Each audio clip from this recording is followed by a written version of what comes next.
Are you in California? Are you? I'm in LA, yeah. Did you get the questions I sent you? I did, but I didn't read them because I prefer to do it without knowing what's happening. I didn't Google you and find the most obscure thing for you to talk about. Okay. I read the book. I don't want to get too much into it. We'll talk about it, but I will just say I love the book. And Which one? Which one? The Kindness Diaries. Okay, great. And I hope I maybe need to have tissue here because at the end, when you and Lena come back, I literally couldn't take it. Hello, and welcome to At the Podium with me, Patrick Huey. At the Podium is a multimedia platform that brings together people from a diverse background of lives, careers, and experiences who all share one thing in common. They have stepped fully into the transformative power of finding and raising their voices to make an impact on the world we live in today. At the Podium holds a space for everyone to share their stories, to be heard, and to bring us inspiration. Today, I'm thrilled to share the podium with Leon Logothetis. Before Leon became a global adventurer, TV host, motivational speaker, and best-selling author, he was living an uninspired and disconnected life as a broker in London. On the outside, it looked like he had it all, but inside, he was chronically depressed. He decided to do something radical about it, give it all up for a life on the road. He embarked on an adventure around the globe, fueled by the receiving and the giving of kindness. On his journey, he found the essence of humanity and learned about the bonds that connect people worldwide. Through kindness, he discovered that when we start to compare ourselves by our similarities instead of our differences, we start to create a brighter future. For over a decade, he has traveled to over 100 countries and to every continent.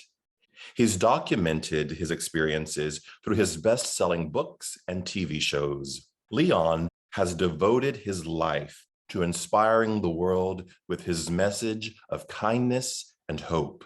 This is best shown through his hit TV show, The Kindness Diaries, now streaming on Discovery Plus. He's worked with many well-being brands and companies to ignite the spark of love, adventure, and humanity into their message and expand their global awareness. When he's not making TV shows and writing books, he's traveling around the world, speaking to schools and businesses about the power of kindness, compassion, and empathy. Leon's goal is to always make a positive impact with his work and content. Leon is also the founder of Winston Entertainment, a travel adventure television production company that produces content that highlights the good in humanity. Okay, Leon, welcome to At the Podium. Thank you so much for having me. I'm so happy that we have this time to talk today because I just finished reading your book, The Kindness Diaries. And I have to say, when I was reading it, I felt like this man sees and understands me because I have always had what I would describe as a wanderlust since I was 17 years old and left home for college. I didn't know that my life was going to take me around the world. But there's something in that expansiveness of experience and thought that happens when you travel outside of your prescribed zip code, you could say. Absolutely. I think that I also have that wanderlust, clearly.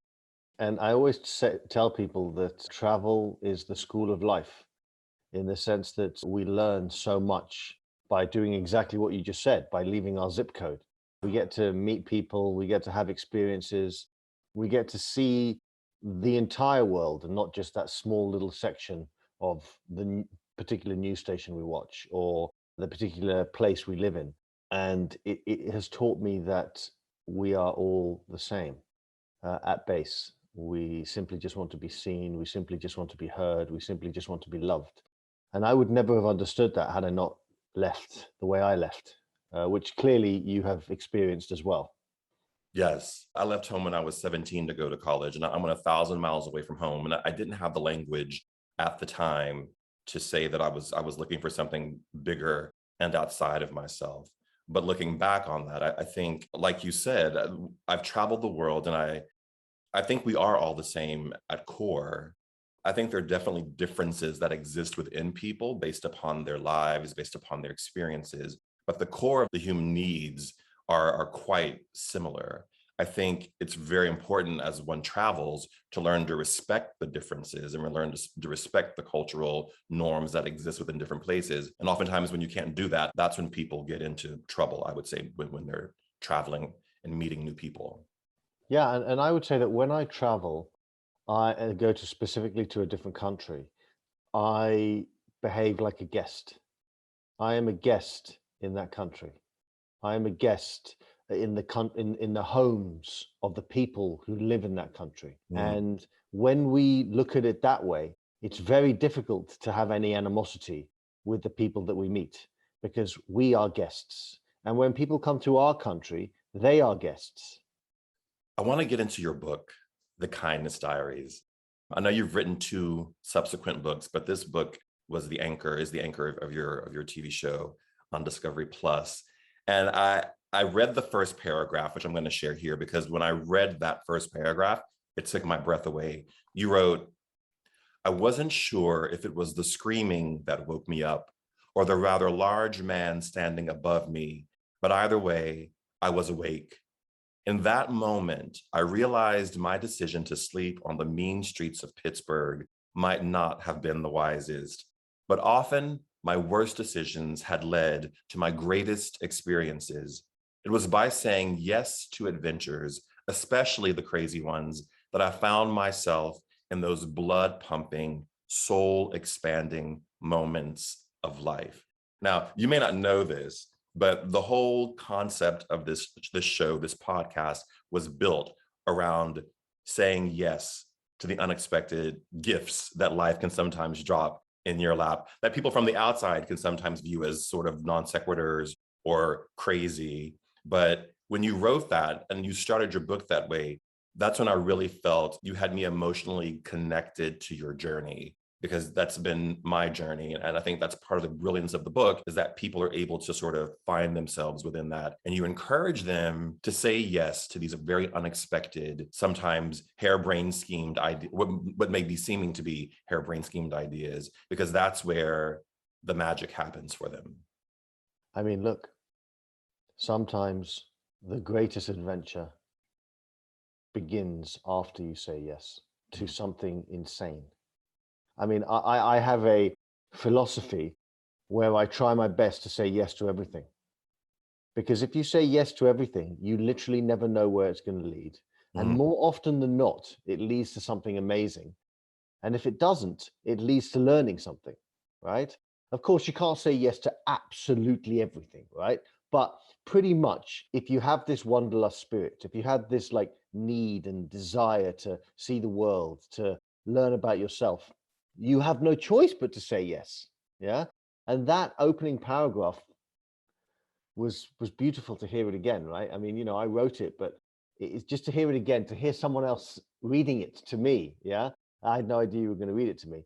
Kind of just reminded me of and took me back to that moment in Pittsburgh that kind of shifted my life in a very, very profound way. Sleeping on the streets with Tony, the homeless man, all because I said yes. And I remember that moment so clearly. I was doing the show, and it was one of the first times where I had said to myself, I can't do this. Mm. I can't sleep on the streets of Pittsburgh. I just can't. I mean, you're insane, man. You can't do this. Don't do it. But then there was something that just kept saying to me, no, this is a perfect opportunity. Use your intuition. Lead with your intuition. Do you feel like this guy is going to protect you? Do you feel safe around him? And if the answer is yes, then you have to sleep on the streets of Pittsburgh with him. And, you know, the camera crew left. Yes, they filmed what they filmed, but then they left, right? And I was there. And then they came back in the morning, the next morning, wondering whether or not I was going to be there or not. Right. So it was a very beautiful, beautiful moment for me. It really shifted who I was as a human being, to be honest. You know, there was a beautiful moment in the book where you talk about when you and Tony were sleeping on the streets, in Pittsburgh. and or was it Philadelphia? I'm sorry, it was Pittsburgh. Pittsburgh. Yeah. And he says to you after you were awake, after you woke up in the morning, that he had spent the night shooing the bugs off of you so they wouldn't wake you up and making sure that you were safe.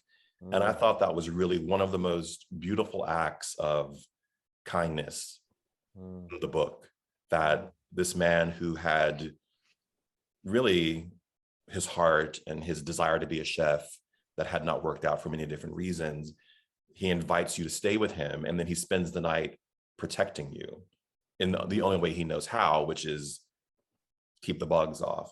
And that literally, to me, it encapsulated the entire journey that you went on, and the journey of kindness right now, which we really seem in dearth of in our current world. But that was just a beautiful moment in the book. As you share that, I have goosebumps, because the success of the book and the success of the documentary show is because we showed the humanity of the world. And we lack so much of that humanity today, specifically if you just spend your life watching the news. If you turn off the news and you go out into the world, you see that humanity is all over the place at all times. But if you just watch the news and you just see all the darkness, it's easy to feel like there's a total lack of humanity. And that was one of the most important things of the reason for the success of the show. And I just wanted people to see the world. I wanted people to see people being good, right? Yeah. You also talk about in the book, which I really love, that you in your life, and I think it first started when you first moved to Los Angeles and decided to walk across the US with only $5 and see how far you got on the kindness of strangers. But you say that you wanted to revolt against the predetermined structure of your life. And I want to know from you, what were those structures that you were existing within, and why they stopped working for you, or if they ever did work for you? I mean, look, the structures were about making money. The structures were about fitting into society. The structures were not what I wanted to live by. There's nothing wrong with making money. I like money. I'm sure many of us do. Yeah. There's nothing wrong to a certain degree of fitting into society, right? But if that's our only goal, and we don't try and fit into the heart and soul of who we are as human beings first, then we're going to be living fractured, broken lives. That's just a fact, right?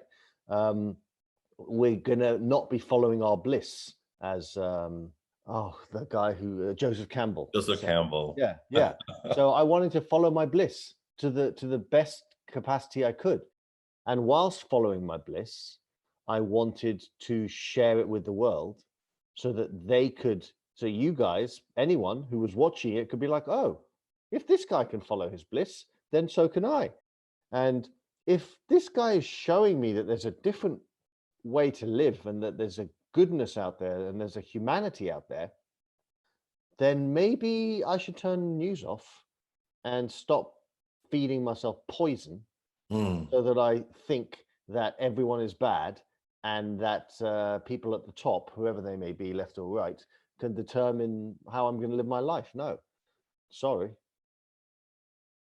This desire that you have in your life to pursue and to find and to highlight this profound kindness that you really can, I think you can almost only find when you really travel, when you really see what is out there. Was that in you even as a child? I'm always asked this. That people always say to me, how did you start on this journey? And that's kind of a roundabout way of asking me the same question. Really, I started the journey because as a kid, I felt profoundly alone. I felt profoundly broken. I felt profoundly unseen. I was bullied by adults and children, believe it or not. And I just felt alone. And I had this teacher who made me feel not alone. She was kind to me. She inspired me to believe in myself. She made me feel like I had value. And I never forgot that. And that was like a witness to who I was. It was like a witness to my pain. And I read a book once by the psychologist Alice Miller, Mm. The Drama of a Gifted Child. And in it, she says that in order to have any hope of being successful as a human, not talking about being successful in making money, I'm talking about being successful as a human, you need to have a witness to your pain, like a mirror to who you are in a good way, as opposed to a mirror to who you are in a bad way, Mm. right? Um, and it was that mirror of goodness that enabled me to have a distinction between the mirror of badness. And I was like, oh, hold on. I know what it feels like to feel broken. And I know what it feels due to that teacher to feel like I'm magnificent. And that saved me. And I wanted to share that with the world. I had a choice. Do I share my hateful side with you? Or do I share my good, kind, human side with you? Because I Mm. want you to feel like you have value. And I want you to feel like you are good. Like when you look at me, I want the mirror that shines back to you to be like, oh my goodness, I'm so amazing, meaning you. Like, oh, this is amazing. I have so much to give. I have so much to offer. I matter. And I would want to do for you what that teacher did for me. Does that make any sense? I felt like I was rambling a bit, but whatever. No, it does make sense. And I have two questions. Why? The first is why did you feel broken and bullied as a child? I mean, look, I just felt unseen. I was the middle child. I felt unseen. I felt I just didn't feel like I felt like I was different. I was more sensitive. I was more heart centered, and I just felt different. That's really what it was. And that sensitivity was taken advantage of, let's say, by kids, by teachers, and they thought it was weakness, but it wasn't. There's also something in what you say about this teacher who held up the mirror of goodness to you. Yeah, yeah, yeah. In the book, you talk about the power. Yes, there is a big gesture. Yes, you traveled around the world on your yellow motorcycle with the sidecar, which is a big gesture. But you also talk about in the book about the whispers, the kindness of small gestures, the kindness of the whispers of kindness. And I think about, as you describe that story about the teacher holding up the mirror of goodness, that's really where the life-changing things can really happen for people, is in the small gestures. It doesn't always have to be a huge thing that's happening. For the simple kindnesses of humanity, of witnessing another person's life or their pain, can really change a person, their entire life's trajectory, which happened for you. What you've just said is far more important than the big gestures. Like how you show up moment to moment is far more important than doing something huge. And there's no perfection. I'm not saying to anyone, and never will, that I do it perfectly. By no stretch do I do it perfectly. But it's about committing oneself to doing it as best as one can, right? Why do you think your message of kindness has resonated so much? Because there are lots of assholes in the world. There really are. Right? Sorry, but there are. And sometimes I'm one of them. That's just life. That's just what happens. Like if you're having a bad day and you do something you're not proud of. And I think it resonated because it's who we are. It's what we need. We need to be nurtured. We need to be loved. We need to feel like we have value. We need to look into the eyes of someone and feel care. We need to look into the eyes of someone and feel safety. That's just part of who we are as a species. So when there's a perceived lack of that, and you have someone who is giving it out for free, right? It makes a big difference. I think that statement that there's so many assholes in the world. What I loved about the book and the journey was that you let us see your frustration. You let us see that, oftentimes I'm sure it's tempting for a publisher or a writer to take this kind of story and turn it into this sort of like inevitable journey of whatever it turns out to be. What I love about the book and the story and what you let us into is that there are moments when you're really upset, when you're really like when they're holding your bike in Cambodia. Was it Cambodia? They were holding the bike. Vietnam. Vietnam. You got really upset, and like and along the way, it was very humanizing to witness a person go on this this really difficult journey and not have it sanitized into this. Well, I took a journey around the world, and look what I learned. But there are really moments where you're like, I love the moment when you've just left. I think you've just left the Taj Mahal and you hit the wall. Is that when that happened? Yes. And I thought, what a perfect metaphor for life. It's something like this, where you really, you have this really big, expansive moment of the Taj Mahal, this really beautiful, monument to love that the king of, or whatever they call them at the time, built for his wife who passed away in childbirth, and then you hit a wall. And I think that sort of juxtaposition and that sort of like, you have a beautiful moment and you hit a wall. You're traveling out around the world, you almost get there, and then they hold your bike. I think those things humanized the story for me and told me that this wasn't about some kind of saccharine sweet kindness, niceness, but it's about the really profound deepness of kindness that exists in the world. And sometimes that's messy, and sometimes that's not necessarily to script. Of course, life is messy. And I remember I would sometimes watch preachers speak, and they would like seem like perfect human beings. And then weeks later, I would turn on the news and I would see all of these horrible things they were doing. Yeah. Right. And I wanted to be human.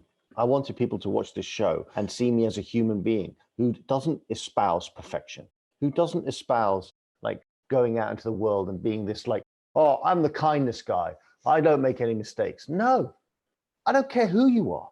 Everyone makes mistakes. Everyone does bad things. Everyone. There isn't a single human being that hasn't made a mistake.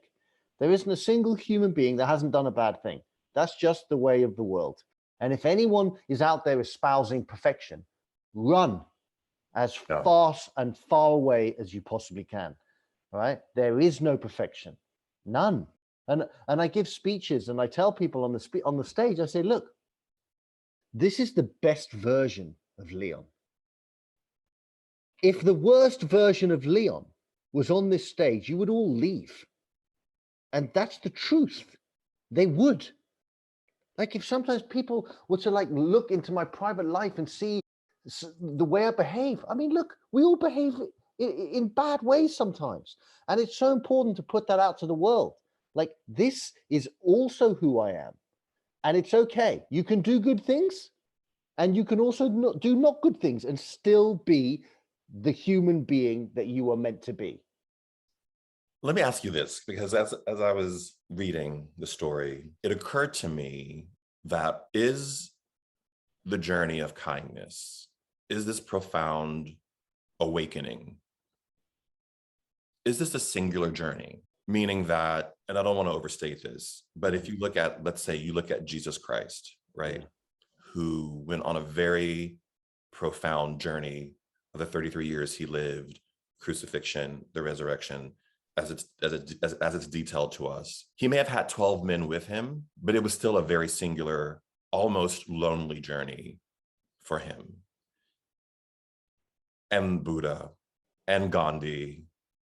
And as you were going on this journey around the world, and you were having the sort of push-pull that was happening at that time with Lena in the story, and questioning your own, can I make a commitment like that to someone and still be true to my dreams, my values, who I am as a person? Is the journey of kindness a singular journey to a certain extent?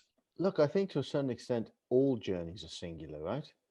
We come into this world alone, we leave the world alone, and in between, we spend a lot of time alone, right? Even if we're around lots of people, no one can truly know what we're going through, right? And it's like in those moments of connection is the closest we come to being not alone. And that's why I loved doing it, because I was not alone when I was connecting. I was not alone when I was in these amazing experiences. but you always tend to go back to that singular moment of aloneness because that's part of the human experience. And I think we are seeking to not be alone. Mhm. And by connecting, we are not alone. Hmm. You're asking some very deep questions. Well, that's what I do. I like them. Well, because I think if we don't ask the deep questions, we get dictatorship. We get the killing fields, right? And so I think we have to ask the deep questions in order to get to the truth and to get to what is really motivating people, what really drives our actions. So I think that's why I ask the deep questions. And your book, your story demands that we ask the deep questions, I think. And if you don't ask the deep questions, you don't get the opportunity to truly connect. Right. Like I feel like I'm connecting with you right now. I don't feel alone because we're in this like field, right? Right. Because you're asking me deep questions. If you were asking me silly questions about, whatever, we wouldn't be connecting. We'd be like having this conversation that would be surface and, to be honest, quite pointless. But because you're asking these deep questions, we're like in this field together, this human connection, the shared humanity between us both is happening. And I don't know about you, but I don't feel alone right now. Do you feel alone? No, I'm deep in it with you. Okay, beautiful. And that's it. That's what the show's about. Yeah. Reminding people to do that. It's so important. I also loved the Dwight character in the book because there's a thing that I felt that was really real for me in the book, which is that, and it's almost a greeting card now, but a great journey begins with a single step. And I think you made that real for me when you meet Dwight in Hollywood, and it's so funny because in the book, you're planning for the trip. There is this tension between you and Lena about the trip. And then the day comes and you leave, and then you're like standing on the streets of Hollywood looking for gas. And like literally, it kind of made my stomach turn because I got so nervous for you standing on the streets of Hollywood asking for gas. And then, but that's how it began. And I think it was beautiful to see how the moments of connection that you had with all the different people, that for me, Dwight, the story, how you first met, and Dwight sticks in my mind because he was the first. It all began with that single step, and all the connections that you had with Dwight and Dillip and all the amazing people that you met, and the couple that you met whose son was having the wedding, I believe in the UK, and they couldn't afford to go, and you make that happen for them. All of these people were willing to do that. And I thought there was just something really profound in, at a certain point, I stopped worrying about you on the trip because I was like, he's going to find the people who are willing. And I think everywhere there are people who are willing to connect. And I think, and it wasn't always because they gave you food or because they gave you gas money or because you could stay at their house. And they would say, listen, I can't do it, but I know someone who can. And I think there was something in those exchanges that I think was really, really important. Those exchanges would only have been made possible by two people opening up their hearts to connect. People sometimes say, oh, well, it was very easy for you because you had a camera. Well, the camera doesn't open someone's heart. In some way, the camera closes their heart. Right. So, I still had to keep my heart open and hope that the person in front of me had their heart open. And only then did the magic happen. Right. What is that tension between, I think you may have described it, I described it as the vagabond life, the wanderlust life, and then the life of living a very prescribed, well, this is what you're supposed to do. You're supposed to go to high school, go to college, get married, come back to where you grew up, build your life, the picket fence, the whole thing. And there is a distinct tension that I felt in the book between the life that you were supposed to have versus the life that you desire, and the life that lights you up on the inside. What Marie Kondo, what sparks joy, right? Why is there that tension? I think there's a tension because society tells us to do something that society wants us to do. And we want to do something that we want to do. And because they often are different, there's going to be tension. You also talk about that having a dream means going to dangerous places within your heart. And having a dream sometimes means that things are not going to fit into your ideals or the visions that people hold of you? Is it that dangerous? What I meant by danger is that it's easy just to live on the surface of life, not to feel your pain, not to share your love, not to be vulnerable, not to seek your own magnificence, not to run the risk of being squashed emotionally. And you just sit like a machine and go through life for 87 years and then die. It's dangerous to go the other way. It's dangerous to be vulnerable. It's dangerous to live from your heart. It's dangerous to open yourself up to another human being, because who knows what's going to happen? You know, I had a girlfriend once who said to me, the risks of loving are that the other person will crush you, not physically, but, you know, not literally. And that was very powerful, because it's right. Because when you open yourself up to another human being, you run the risk of being destroyed. But if you don't open yourself up to another human being, you will be destroyed. Yeah. But there's fine lines there, because I'm not suggesting you open yourself up to all human beings, because there are some human beings that will destroy you if you open yourself up. But there are other human beings that you need to find, or that will find you, that if you open up to them, the chances of destruction emotionally, right, are far, far less. But even then, you know, you've been in relationships, you've opened up your heart, that person is capable, because they're human and they're traumatized and they have their own issues, to destroy you, right? Emotionally. But you still have to do it. You still have to do it, because if you stop doing it, you stop living. And as I sit here and say that, I'm like relearning a lesson that I learned years ago that I kind of forgot. And it kind of, it's interesting. It's very, it's like something I'm going through right at this present moment. So it's interesting that you asked that question, or that I answered it this way. Can miracles still happen? The book, you say, don't quit before the miracle happens. And there were several times in your journey where you were like, I'm going to have to get on a plane and go back home. And yet you persevered. Can miracles still happen? I feel like we're doomed as a society, as humanity, if miracles can't happen. But are we creating a context where the miraculous can't happen, given the sort of strife, the division, the indifference that we live with right now? Look, if you are consumed by mass media, which most of the world is, then there is more chance of feeling doomed than if you are not. Because if you are not consumed by the messages that you receive every single day, and 99% of them are negative, right? If you are not consumed by them, you see that there is so much out there. There is so much in here. There is so much that we can connect to. There is so much goodness. There is so much magnificence. And that's what we have to concentrate on. And that's what we have to share. And that's what we have to spend our lives kind of promoting. Yeah. So to answer your question, are miracles still possible? Of course, miracles are still possible.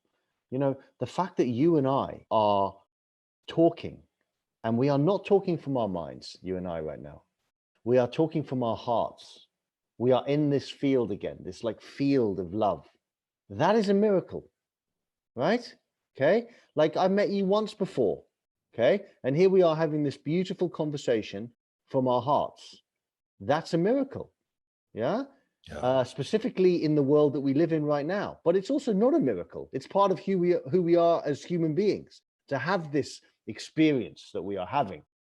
And hopefully people will listen to this podcast and be like, oh, those two fellows had this beautiful conversation. They were in their humanity. I'm human too. Maybe I can connect with my next door neighbor the same way. Who knows? Instead of turning on the news, I'm going to go and have a cup of tea with them.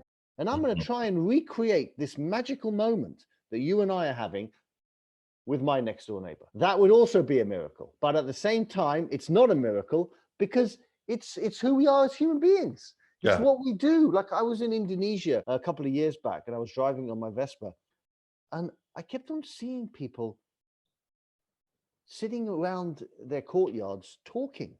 And I was like, and in fact, I didn't know what they were doing. And I said to my friend, I said, what are they doing? And he's like, they're talking to each other. And I was like, Yeah. oh, all right.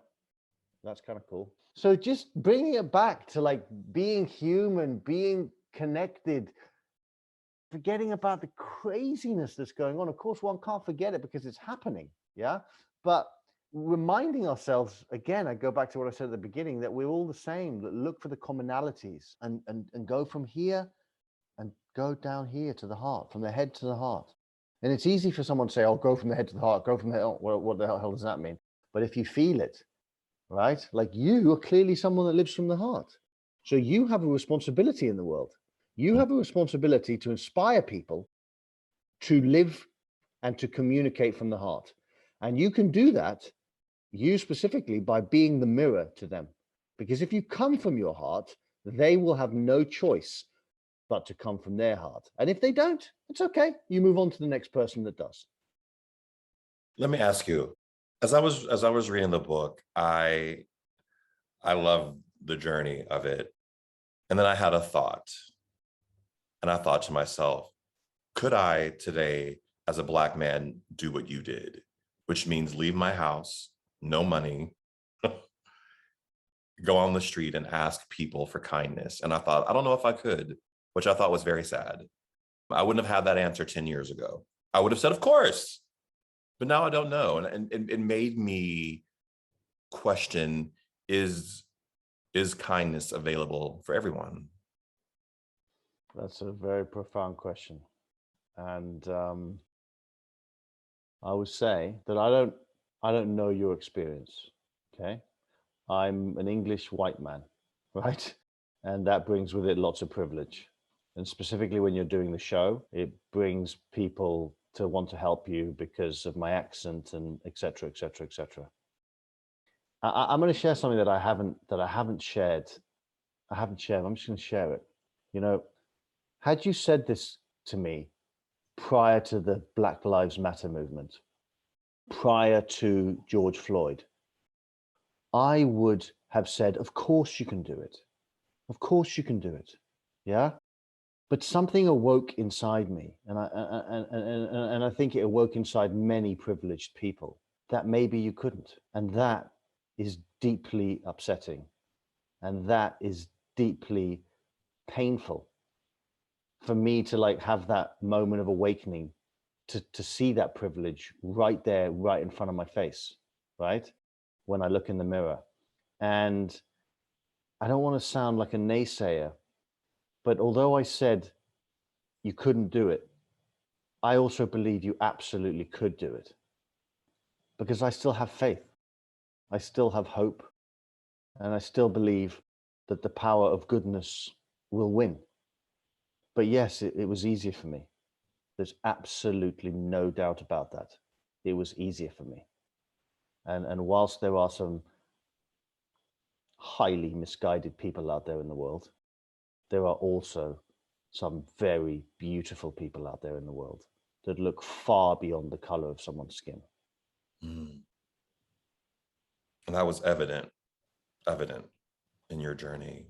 Mm. Leon, thank you so much for today.